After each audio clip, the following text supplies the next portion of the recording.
에스겔서 4장 우리 1절에서 3절까지 있는 말씀. 제가 가지고 있는 구약성경 1154쪽 에스겔서 4장 우리 1절에서 3절까지 있는 말씀 다 같이 합독하시겠습니다. 우리 1절에서 3절까지입니다. 시작. 너 인자야 도판을 가져다가 그것을 내 앞에 놓고 한 성읍 곧 예루살렘을 그 위에 그리고 그 성읍을 에워싸되 그것을 향하여 사다리를 세우고 그것을 향하여 흙으로 언덕을 쌓고 그것을 향하여 진을 치고 그것을 향하여 공성대를 둘러 세우고 또 철판을 가져다가 너와 성읍 사이에 두어 철벽을 삼고 성읍 포위하는 것처럼 에워싸라. 이것이 이스라엘 족속에게 징조가 되리라. 아멘. 할렐루야. 반갑습니다. 이제 드디어 에스겔 1장부터 3장까지의 이 소명장에 대한 에스겔이 이 30살이 되어 원래는 에스겔이 이 제사장의 사명을 감당해야 할 그의 나이에 30세에 하나님께서는 에스겔을 바벨론 그발 강가에 만나 주심으로 제사장의 사명이 아니라 이제 파수꾼의 사명을 하나님께서는 그에게 새롭게 소명으로 허락하셨어요. 그리고 나서 이 4장부터는 이 에스겔이 어떠한 특별한 행동을 함으로 에스겔에게 부여한 사명을 구체적으로 감당하는 이 장면이 오늘 본문 4장부터 이렇게 기록되어 있습니다. 사랑하는 여러분, 에스겔의 이름의 뜻이 무엇입니까? 에스겔의 이름의 뜻이 무엇이라고 서두에 말씀드렸습니까? 에스겔이라고 하는 에스키엘이라고 하는 뜻은 하나님이 너를 강하게 하신다. 이게 에스겔의 이름의 뜻이에요. 하나님이 강하게 하신다. 에스키엘, 엘은 엘로힘 할 때 엘은 하나님이 너를 강하게 하신다 라고 하는 뜻을 갖고 있는 것이 에스겔의 뜻입니다. 즉 하나님께서 에스겔을 강하게 하시지 아니하면 에스겔은 단 한순간도 바벨론 포로에 있는 백성들에게 하나님의 말씀을 증거할 수가 없어요. 왜냐하면 이스라엘 하나님의 백성은 이마가 굳고 마음이 굳고 이런 백성이기 때문에 하나님의 말씀을 들으려고 하지 않아요. 그 하나님의 백성에게 하나님의 말씀을 자기의 힘으로 자신의 능력으로 자신의 지혜로 증거할 수 있는 전혀 근거도 없고 힘도 없는 것이 에스겔이에요. 그런데 하나님께서 그를 강하게 하심으로 도저히 감당할 수 없는 사명을 감당케 하시는 것처럼 맞아요. 우리의 힘으로는요, 우리의 지혜로는요, 나의 한계를 뛰어넘을 수 없어요. 우리는 그래요. 나도 그래요. 저도 그렇습니다. 나의 힘으로는 바벨론 그발강가에 있는 백성들에게 나갈 수 없고요. 나의 힘으로는요, 나의 한계를 뛰어넘을 수 없고요. 나의 힘과 나의 지혜로는 앞을 내다볼 수 없는, 한치 앞을 내다볼 수 없는 그런 삶을 살아갈 수밖에 없는 우리들의 존재이지만 하나님께서 우리를 강하게 해주실 때에 우리는 나의 문제도 나의 한계도 우리의 죄악도 뛰어넘을 수 있는 거예요.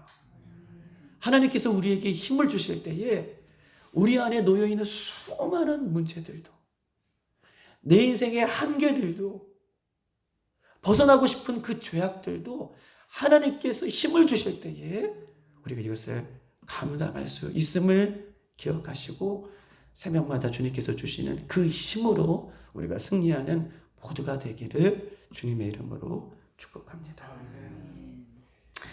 에스겔이 하나님으로부터 새로운 사명을 부여받았습니다. 그리고 이 4장부터는 새로운 사명을 어떻게 감당하는 것에 대한 아주 구체적인 설명들이 이 4장부터 지금 나와 있습니다. 사랑하는 여러분, 우리 하나님은 어떤 분이십니까? 우리 하나님은 우리를 너무나 사랑하시는 분이에요. 할렐루야. 우리 하나님 아버지는 우리를 너무나 사랑하시는 분이에요. 그래서 예수 그리스도를 이 땅에 우리를 위해, 나를 위해 보내주실 만큼 우리를 사랑하시는 분이십니다. 왜 사랑하시는 분이냐라고 하는 뜻으로 여러분에게 질문을 던지는 이유는 하나님의 말씀을 거부하는 하나님의 백성들을 우리 하나님은 포기하지 않는 분이세요. 우리가 우리 자녀들을 키우다 보면 엄마 부모님의 말씀을 한 번, 두 번, 세 번 안 들으면 우리 어떻게 해요? 자녀들을 때로는 나무랄 수도 있고, 물론 그것이 사랑의 나무랄 수도 있고 여러 가지 모습이 있지만 우리 하나님은 어떤 분이세요? 하나님의 백성들에게 왕정시대를 거치고 사사시대를 거치고 그 시대 그 전에는 광야 시대를 거치면서 끊임없이 하나님은 하나님의 백성들에게 만나주시고 이야기하시고 그들과 함께 하시는 그런 하나님의 시대를, 광야 시대를 거치고 왕정 시대를 거치고 사사 시대를 거치면서도 하나님의 백성들은 하나님의 백성들의 하나님의 말씀을 거부하는 시대에 살고 있어요. 3세번도 더 됐죠. 그럼에도 불구하고 하나님은 우리들을, 이스라엘 백성들을 끊임없이 포기하지 않고 사랑하는 분이십니다. 왜냐하면 하나님의 백성이 하나님의 말씀을 거부하고 듣기 싫어할 때에 하나님은 에스겔에게 아주 특별한 행동을 해서라도 하나님의 백성들에게 말씀을 증거하게 하시는 하나님의 모습을 오늘 본문은 이야기를 하고 싶은 거예요. 하나님 우리를 포기하지 않으십니다. 우리가 때로는 손을 놓더라도 우리 하나님은 우리를 잡은 손을 결코 포기하지 않는 분이 우리 하나님이세요. 말씀을 거부하는 그들에게, 에스겔에게 특별한 행동을 해서라도, 이렇게 해서라도 내가 너희들에게 나의 마음을 전한다 라고 하나님 오늘 에스겔을 통해서 우리에게 이야기를 하고 있는 것입니다. 그렇기 때문에 오늘부터 이제 4번에 걸쳐서 특별한 행동이 나오는데, 이 특별한 행동을 알고 우리들이 오늘 이 새벽에 주의해서 보아야 할 것은, 에스겔이 이런 특별한 행동을 했구나, 우리가 모르는 행동을 했구나, 이상한 행동을 했구나, 여기에 포커스를 맞추는 것이 아니라 이 특별한 행동을 하기까지 하나님의 마음이 어떤 마음이셨을까, 여기에 포커스를 맞추어서 말씀을 보기를 원합니다. 그렇기 때문에 특별한 행동은 하나님의 특별한 말씀이다. 특별한 말씀은 에스겔의 특별한 행동으로 임하는 것이다 라고 생각을 하셔야 돼요. 우리 구약의 근거들이 있어요. 우리가 이사야는 3년 동안 옷을 입고 다니지 않았죠. 왜 그렇습니까? 그 3년 동안 옷을 입고 다니지 않는 모습을 통해서 재앙과 심판이 임할 것이라는 것을 보여주는 거예요. 그 모습을 통해서 이 말씀을 주시는 거예요. 또 어떻습니까? 우리 예레미야는 구덩이에 빠져서 오랜 시간을 거기에 갇혀 생활을 해요. 왜 이런 모습을 보여주죠? 이 모습을 통해서 너희들도 이제 이런 시간이 올 것이다 라고 하는 특별한 메시지가 그에게 주어진 것입니다. 에스겔 4장은요, 특별한 행동이 오늘 4번에 걸쳐서 나오는데, 이 특별한 행동은 하나님께서 우리들에게 주시는 특별한 말씀이다 라고 하는 이 말씀으로 오늘 받기를 주님의 이름으로 축복합니다. 여러분 보십시다. 우리 에스겔 4장이 넘어왔으니 이 4장이 어떤 구성으로 되어 있는지를 먼저 설명을 해드리는 거예요.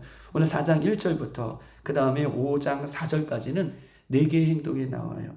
어떤 행동이 나옵니까? 오늘 우리가 볼 것인데, 토판을 가져다가, 이 토판이라는 것은 이따 얘기도 할 것이지만 벽돌을 가져다가 그 위에 예루살렘 성읍을 그리라는 거예요. 이런 이상한 행동을 하나님께서는 특별하게 요구하셨고, 또 내일 볼 것이지만 왼쪽으로 390일, 오른쪽으로 40일 동안 누워서 그렇게 지내게 하는 그런 특별한 행동을 하나님께서는 에스겔을 통해서 지금 보여주고 있는 것이고, 세 번째 행동은 우리가 몇 장부터 나와 있습니까?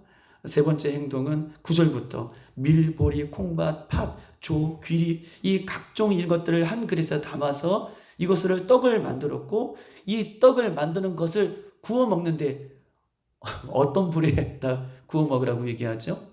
사람의 인분, 똥에다가 불을 피워서 구워 먹으라 라고 하는 아주 특별한 행동을 하나님께서는 에스겔에게 요구하고 계십니다. 또 마지막으로 에스겔에게 오늘 몇 절부터냐 하면, 우리 5장 1절부터 이렇게 쭉 보면 5장 1절부터 4번째 특별 행동은 날카로운 칼을 가져다가 머리털과 수염을 다 잘라서 어디에 올려놓으라? 저울에. 맞아요. 저울에 올려놓으라. 이상한 행동을 하나님께서는 에스겔에게 이렇게 4번에 걸쳐 요구하고 계셔요. 그리고 나서요 5장 5절부터 17까지는 이 특별한 행동이 어떤 의미가 있는지에 대한 해석이 나와 있는 거예요. 그러니까 4가지의 특별한 행동과 그 특별한 행동에 대한 해석이 무엇인지, 말씀이 무엇인지를 5장 17절까지 이런 구성으로 한 묶음으로 지금 하나님은 에스겔에게 특별한 행동을 향하면서 이스라엘 백성들에게 말씀을 하고 있는 것입니다. 우리 한번 1절 다 같이 한번 읽어봅시다. 4장 1절 어떤 이야기들이 오늘 하나님께서 우리에게 주시는 말씀인지 1절 시작. 너 인자야 토판을 가져다가 그것을 내 앞에 놓고 한 성읍 곧 예루살렘 그 위에 그리고 아멘. 오늘 1절에는 인자야 라고 하는 것은 벤아담 연약한 존재야 라고 하는 에스겔을 부르는 이야기예요. 인자야 그러면 다 에스겔을 호칭하는 것입니다. 토판을 가져와라 라고 말씀하고 계셔요. 이 토판을 가져와라 라고 하는 이 토판이라는 것은 히브리 말로 레베나라고 하는 것인데 이 레베나는 토판을 찾아봤어요. 레베나가 뭔지. 그런데 우리는 그냥 흙 반죽 이런 정도로 토판이라고 생각하는데 이 토판 레베나란 히브리 말로는 반죽 진흙으로 잘 반죽된 벽돌을 얘기해요. 우리가 그발 강가에 이스라엘 백성들이 했던 그 포로의 시기에 했던 것들이 벽돌을 짓는 그런 역할을 이 에스겔 시대에 바벨론 포로 시대에 이스라엘 백성들이 바벨론 땅에서 했던 거예요. 그런 토판 진흙으로 만든 그 벽돌을 가져다가 그 위에 뭘 그리라고 얘기해요? 예루살렘 성읍을 그리라. 본문은 그리라고 표현되고 있지만 성경 원문에는 새기다예요. 에스겔이 사람들 보는 앞에서 토판에 큰 거를 가져다가 그에게 뭘 이렇게 새기는 데에 예루살렘의 이스라엘 백성들의 소망은 무엇입니까? 여러분 예루살렘의 특별히 이스라엘 백성들의 소망은 뭐예요? 지금 바벨론 포로 시기에서 이스라엘 백성들의 소망은 꿈에도 그리는 어디예요? 예루살렘. 잘하셨어요. 이스라엘 백성들은 포로로 끌려왔기 때문에 꿈에도 그리는 고향이 어디예요? 예루살렘이에요. 우리가 중국에 외국에 나가면 다들 애국자가 된다 그러잖아요. 대한민국을 생각하고 고향 땅을 생각하는 것처럼 바벨론 포로의 생활을 하고 있는 이스라엘 백성들에게 꿈에도 그리는 것이 예루살렘이에요. 토판을 가져다가 예루살렘을 성읍을 그가 막 이렇게 새기는 데에 사람들이 보자마자 무엇인지를 알았을까요? 그것이 예루살렘이라는 것을 알았어요. 왜냐하면 그리던 곳을 지금 에스겔이 그렇게 그리고 새기고 있기 때문에 그렇다라고 얘기하는 거예요. 하나님께서는 그리다 그것을 가져와서 토판을 가져와서 새기다라고 이렇게 이야기를 지금 하고 있고 에스겔이 그렇게 새기고 있는 것입니다. 여기서 중요한 단어가 있어요. 중요한 단어는 몇 가지고 오늘 본문에도 나와 있지만 보십시다. 너 인자야 토판을 뭐에다가 보세요. 너 인자야 토판을 뭐라고 얘기해요? 가져다가. 이 가져다가가 하는 동사가 굉장히 중요해요. 또한 또 가져다가 어디에 또 그 말씀이 써 있냐면 우리 9절 한번 다 같이 읽어볼까요? 시작. 너는 밀과 보리와 콩과 팥과 조와 귀리를 가져다가. 또 가져다가 어디 있을까요? 5장 1절 시작. 너 인자야 너는 날카로운 칼을 어떻게 해요? 가져다가. 이 가져다가라고 하는 동사가 아주 중요한 의미가 있습니다. 오늘 토판을 가져다가 그 밀과 보리와 이런 것들을 가져다가 날카로운 칼을 가져다가. 여러분 보세요. 이스라엘 백성들의 운명, 백성들의 고난, 멸망. 여러분 보세요. 가져다가. 지금 가져오는 것들을 보면 좋은 것을 가져오는 것이 아니에요. 토판, 그 어려운 진흙을 기는 그 어려운 고난의 시기에 대표적인 것을 가져다가. 바벨론 포로에서 늘 먹고 살기가 힘든 그런 것들 중에서 보리, 밀 이런 것들을 가져다가. 날카로운 칼을 가져다가. 이건 뭘 상징하는 거예요? 고난과 어려움과 고통과 이런 멸망과 이런 시간들을 이야기하는 거예요. 이런 것을 가져다 주다가. 여러분 보십시다. 설교가 왜 어렵냐? 성경을 그냥 풀어서 얘기하는 것이 설교가 아니죠. 설교는 하나님의 말씀이 그 속에 담겨져 있기 때문에 어려운 거예요. 그냥 말씀을 읽고 이해하고 넘어가는 것은 설교가 아니죠. 오늘 본문에서 우리에게 주시는 선포된 말씀의 중요한 의미는 무엇입니까? 설교에서 중요한 의미는 무엇입니까? 가져다가 이런 것이죠. 즉 모든 인생에 죽음을 가져다 주시는 분이 누구예요? 인생을 죽게 만드시는 분이 누구예요? 인생을 살게 하시는 분이 누구예요? 때로는 병들게 하시는 분이 누구예요? 때로는 낫게 하시는 분이 누구세요? 우리에게 평안을 주시는 분이 누구예요? 그 모든 것을 가져다 주시는 분이 누구시냐고요? 그것을 다스리시고 그것을 통치하시고 그것을 인도하시는 우리 하나님의 주권 안에 있다는 것이에요. 할렐루야. 이 모든 것을 가져다 주는 것은 하나님의 주권 안에 하나님의 손이 하나님의 능력이 이 모든 것을 허락하신다라고 하는 의미가 오늘 본문 속에 담겨져 있는 것입니다. 그러므로 우리는 어떤 순간에도 이 모든 것을 가져다 주시는 하나님만은 의지하며 살아가는 여러분 되시길 소망합니다. 썩어질 사람과 썩어질 세상을 의지하는 것이 아니라 이 모든 것을 통치하시고 이 모든 것을 다스리시고 모든 것을 우리에게 주시고 모든 것을 취할 수 있는 살아계신 하나님, 그 하나님만, 그 예수님만 바라보는 저와 여러분의 삶이 되기를 주님의 이름으로 축복합니다. 우리 하나님 그런 분이세요. 우리 하나님은 그렇게 우리에게 가져다 주시는 분이신 것을 오늘 본문은 우리에게 이야기하고 있습니다. 우리 한번 2절 더 구체적으로 어떤 것들이 있는지 시작. 그 성읍을 에워싸되 그것을 향하여 사다리를 세우고 그것을 향하여 흙으로 언덕을 쌓고 그것을 향하여 진을 치고 그것을 향하여 공성대를 둘러 세우고. 아멘. 그것을 향하여 네 번의 이야기가 나옵니다. 그 성을 에워싸되, 에워싼다는 것은 어떤 말입니까? 포위한다는 것이죠. 개미 한 마리도 드나들 수 없는 그 예루살렘을 에워싸되, 예루살렘이 어떻게 될 것에 대한 부분을 이야기하고 있어요. 예루살렘은 그렇게 에워쌀 것입니다. 그리고 죽을 것이에요. 여러분 보십시다. 그 예루살렘은 그렇게 에워싸되, 지금 에스겔이 포로고 끌려온 상태를 지금 얘기하고 있는 것이죠. 여러분 보십시다. 지금 에스겔이 4장에서 환상을 보고 있는 때에는 예루살렘이 멸망 후예요, 멸망 전이에요? 멸망 전이에요. 예루살렘이 아직 남아있어요. 이제 이 환상을 보고 5년 있다가 예루살렘이 멸망하거든요. 아직 예루살렘이 남아있고 시드기야 왕이 두 눈에 뽑혀가지고 이제 마지막으로 잡혀오기 전이에요. 아직 나라에는 왕이 아직 기억되고 있는 거예요. 살아있는 거예요. 그런데 이 예루살렘이 아직 존재하고 있는데, 왕이 존재하고 있는데 예루살렘을 에워싸래요. 예루살렘이 나중에 멸망을 당할 때는요, 바벨론이 3차 공격해와서 진짜 예루살렘을 에워싸요. 그리고 안쪽으로도 바깥쪽으로 들어갈 수 없게 아사 그 안에서, 성 안에서 모든 사람이 오늘은 내 아들 잡아먹고 내일은 내 아들 잡아먹고 이럴 정도로 에워싸움을 당하여 결국은 바벨론이 망하게 되는 그 모습을 지금 이야기를 하고 있는 것입니다. 여러분 보십시다. 그리고 이제 우리가 두 번째를 보면 그것을 향하여 사다리를 세우고 라고 얘기했어요.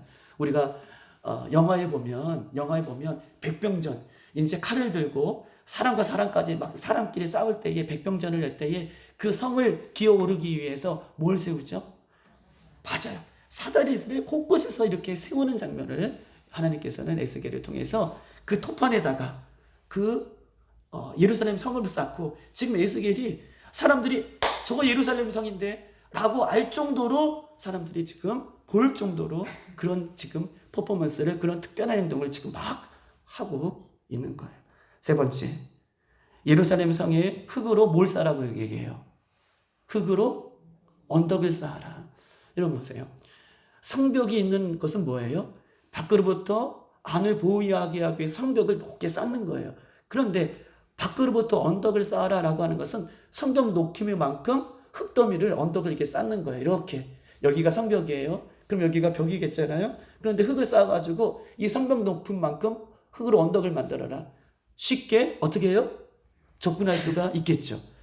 이 이스라엘 백성들의 예루살렘이 이렇게 될 것임을 지금 이야기를 하고 있는 것입니다. 여러분 또 보십시다. 우리가 네 번째를 보면 예루살렘을 향하여 진을 치고라고 하는 표현이 있어요. 진을 치고라고 하는 표현도 역시 예루살렘을 완전히 포위한 상태를 얘기해요. 다섯 번째로 이렇게 보면 공성태로 둘러 세우고라고 얘기해요. 여러분 공성태가 뭐예요? 저는 공성태를 좀 자세히 보기 전에는 그냥 공성태는 이렇게 동그란 새 몽둥이에 새 구슬에 뭐 삐죽하게 새 부치가 달려가지고 이렇게 치는 것이 공성태인 줄 알았어요. 그런데 공성태를 원문에서 제가 잘 찾아봤더니 공성태는 그게 아니라 큰 수레에 우리가 대포에 우리가 탱크에 보면 그 앞에 긴 뭐가 있어요? 포문이 있잖아요. 큰 수레에 그 대포같이 긴 포문을 앞에 달고 그 앞에 둥그런 그 공성태, 그러니까 둥그런 새 모양의 그거를 단 거예요. 그러니까 긴 대포 앞에 둥그런 새 몽둥이 같이 공같이 이렇게 달아놓고 이것을 가지고 예루살렘 성벽을 한번 부딪히든지 아니면 이것을 가지고 예루살렘 문을 어떻게 해요? 성문을 부딪히면 뚫릴까요? 안 뚫릴까요? 뚫리는 거예요. 지금 그 얘기를 하고 있는 거예요. 공성태를 가지고 곳곳에서 이렇게 세워놓아라. 지금 이스라엘 백성들의 예루살렘이 어떻게 될지에 대해서 지금 에스겔을 통해서 이야기를 하고 있는 것입니다. 결국 예루살렘 성이 이렇게 망하게 될 것이다 라고 하는 예언을 지금 하나님께서 에스겔의 특별한 행동을 통해서 보여주고 있는 것입니다. 여러분 여기서 한 가지 알 수가 있는 것이 있습니다. 예루살렘에서 끌려온 이스라엘 백성들의 희망은 아직도 남아있는 예루살렘 성전이에요. 그렇죠? 이스라엘 백성들이 바벨론 끌려왔어요. 그리고 그들에게 희망이 뭐예요? 내가 돌아갈 어디가 있다? 아직 남아있다? 예루살렘이 남아있다. 아직도 우리에게는 왕이 있다. 그런데 그 희망을 완전히 지금 하나님께서 에스겔을 통해서 부숴버리고 있는 것입니다. 이스라엘 백성들의 문제는 뭐예요? 여기서 중요한 거예요. 이스라엘 백성들은요, 하나님의 말씀은 거부하면서, 하나님을 거부하면서 그 조상적부터 내려왔던 예루살렘 성전을 하나님보다 더 소중하게 여기는 것이 문제라는 거예요. 하나님은 끊임없이 이스라엘 백성들에게, 하나님의 백성들에게 말씀으로, 역사로 끊임없이 그들에게 다가가는데 그들은 하나님의 말씀을 거부하고 그들이 지켜왔던 그 예루살렘을 소중하게 여기는, 하나님보다 더 귀하게 여기는 그것들을 우리 하나님께서 모두가 물리치신다 라고 얘기하는 것입니다. 할렐루야. 하나님의 말씀이 중요하고 하나님이 중요한 것이지 너희들이 의지하고 있는 이 예루살렘은 이렇게 될 것이다 라고 하나님께서는 백성들에게 이야기를 하고 있는 것입니다. 여러분, 에스겔이 이런 행동을 할 때에 백성들이 알았을까요? 몰랐을까요? 알았어요. 당신이 뭔데 예루살렘이 이렇게 될 것이다 라고 이렇게 행동하느냐? 즉 이스라엘 백성들은 충격과 공포와 분냄과 두려움과 이런 모습으로 지금 하나님 앞에 서고 있는 모습을 이야기를 하고 있는 것입니다. 우리 한번 3절 다 같이 한번 읽어보십시다. 더 구체적으로 또 시작. 또 철판을 가져다가 너와 성읍 사이에 두어 철벽을 삼고 성읍을 포위하는 것처럼 에워싸라. 이것이 이스라엘 족속에 나타날 징조다 되리라. 이런 것입니다. 에스겔이 지금 공성태를 그 예루살렘 성벽을 에워싸듯 이렇게 만들어 놓고 마지막 3절은 철판을 가져다가, 철판이 뭐예요? 아까는 토판을 얘기했잖아요. 토판은 흙인데 철판은 절대 뚫을 수 없는 것을 얘기해요. 즉 너와 예루살렘 성 사이에 이 철판을 세우라는 거예요. 예루살렘과 에스겔 사이에 철판을 세우라. 에스겔은 누구를 상징하고 있을까요? 하나님을 상징하고 있는 거예요. 예루살렘 이스라엘 백성들을 얘기하는 거예요. 즉 이스라엘 백성들과 하나님 사이에 뭐가요? 뚫을 수 없는 철판이 생겼다. 즉 하나님께서 이스라엘 백성을 버리셨다. 하나님께서 이스라엘 백성을 떠나셨다 라고 하는 이야기를 지금 오늘 본문은 에스겔을 통해서 이야기를 하고 있는 것입니다. 하나님과 이스라엘 백성들에게 철벽이 뚫을 수 없는 그 간격이 벌어졌음을 하나님께서는 지금 이스라엘 백성들에게 말씀하고 있는 것입니다. 여러분, 하나님은요, 예레미야 7장에서 내가 예루살렘을 보호하겠다라고 얘기해요.